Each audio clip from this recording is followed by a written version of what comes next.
Hey guys, I'm Adrian from adrianmilea.com, and today I'm going to test the limiter in Softube's Weiss DS1-MK3 plugin. But before we do that, if you want to improve your mixes and masters in less than 10 minutes, go ahead and download your cheat sheet here. In the meantime, I'll play my awesome intro.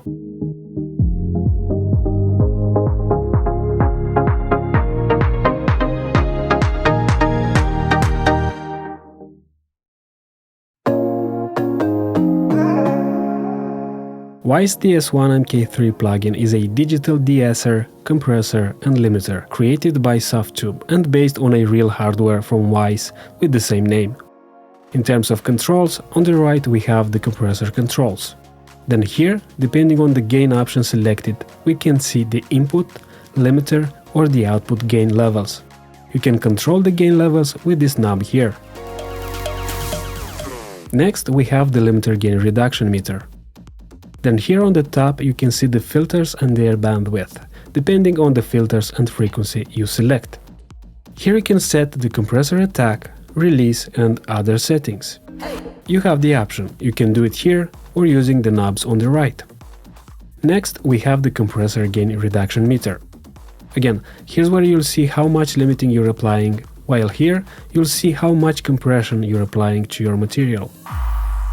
Here's the knee range that you can change in the hidden options. Next, we have some metering, which now is set to true peak, and where you can also watch for the RMS levels. As mentioned, here you can choose the gain you want to affect, input gain, limiter gain or the output gain. Then we have the bypass button and A/B slots for different settings. The monitor option is really helpful when you want to hear how the plugin affects your material, especially when you select different bands or work with parallel compression. Here's the sidechain link, the parallel compression mode, and here's where you can activate the limiter.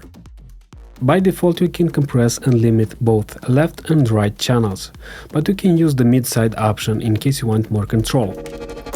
The gauged option lets you process the left and right channels or the mid-side if selected, in the same manner, that is with the same settings. If you set it to off, depending on the selected mode, you can apply different settings for the left and right channels, also for the center and sides. And we already talked about the compressor controls. Here's the waveform display. Next, on the left, we have the limiter gain and the output gain. In the hidden options, you can change different settings for the limiter meter, the compressor meter, and so on.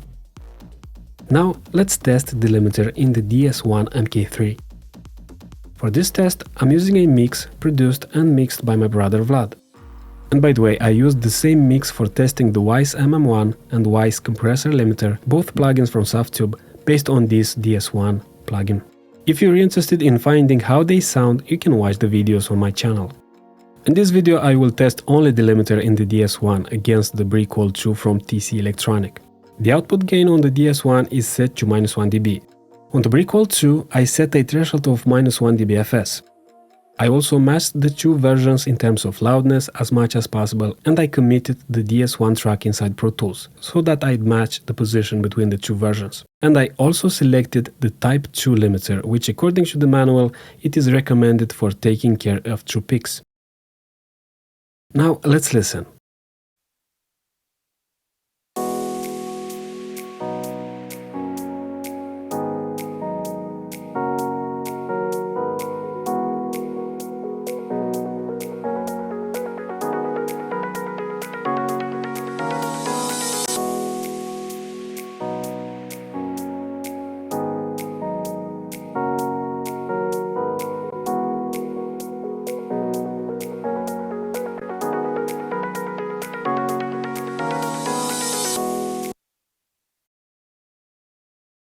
In this part I cannot hear any big difference between the two versions.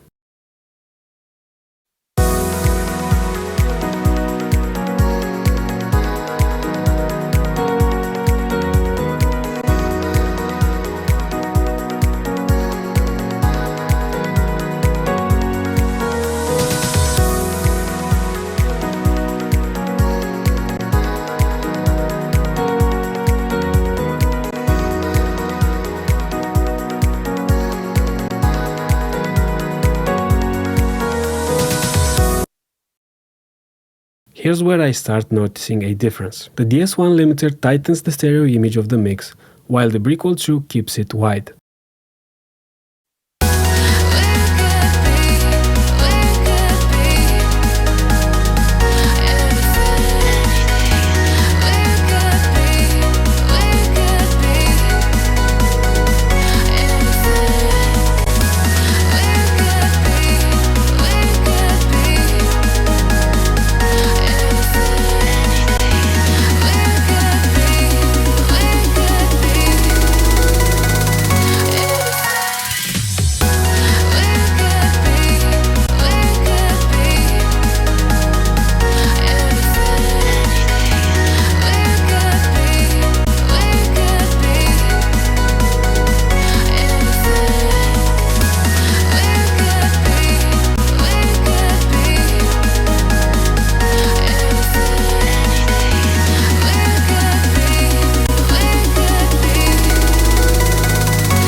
Here I notice a bigger difference between the two limiters. In the BrickWall version, the vocals stay in their place, surrounded by the other elements of the mix, and they have a sort of roundness which was kept from the mixing stage.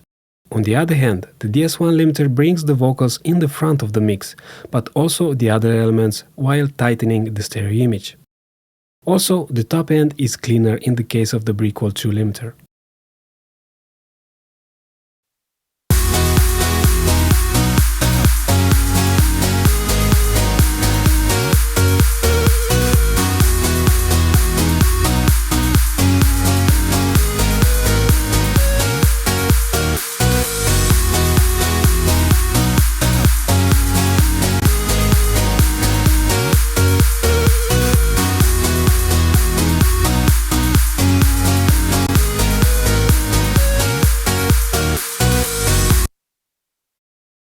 The good part is that DS1 keeps the punch of the mix, but then when compared to BrickWall 2, it takes out a lot of the space between the elements of the mix.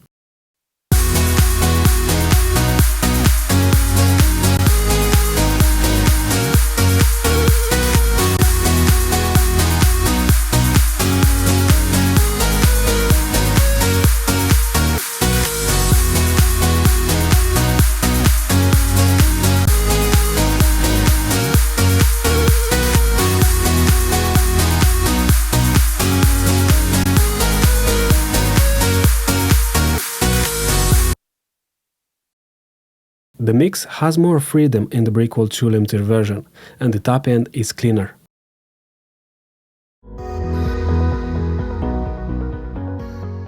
As I have already tested a couple of limiters in the past, I noticed a strange behavior in some of them, and that is adding unnecessary loudness in softer parts of the mix.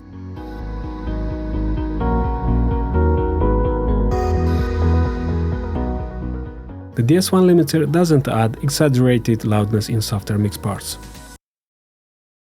Now let's test the BrickWall limiter directly against the live DS1 limiter plugin. It doesn't change anything, but I want to show you that while we can say that there's not much processing going on, the limiter affects the mix a lot.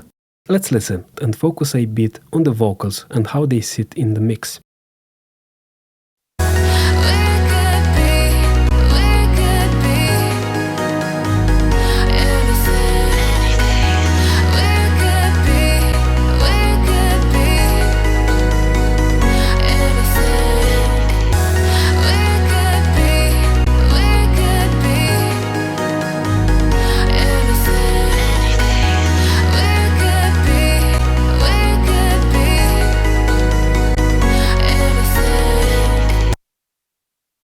Tell me in the comments below what you notice at this point. And now it's time to see how the limiter in the DS1 plugin takes care of true peaks. After analyzing the BrickWall 2 version, the master has a loudness of -9.9 LUFS with a 0.9 dBFS true peak levels, even if I set the threshold to -1 dBFS. If we repeat the process, the DS1 version has the same loudness as the BrickWall 2, with a max true peak level of -0.8 dBFS, while the output gain is set to -1 dB.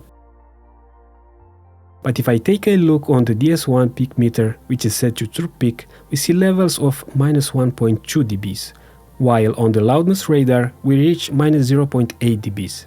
At this point, I think it is essential to have more loudness analyzers in order to make a better judgment. In case you need to take care of the true peaks, you need to adjust the threshold or the output gain to the necessary levels.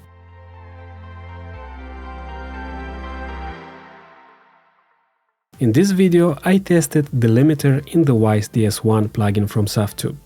I confirmed to myself, again, how essential it is to use a very good limiter in your masters.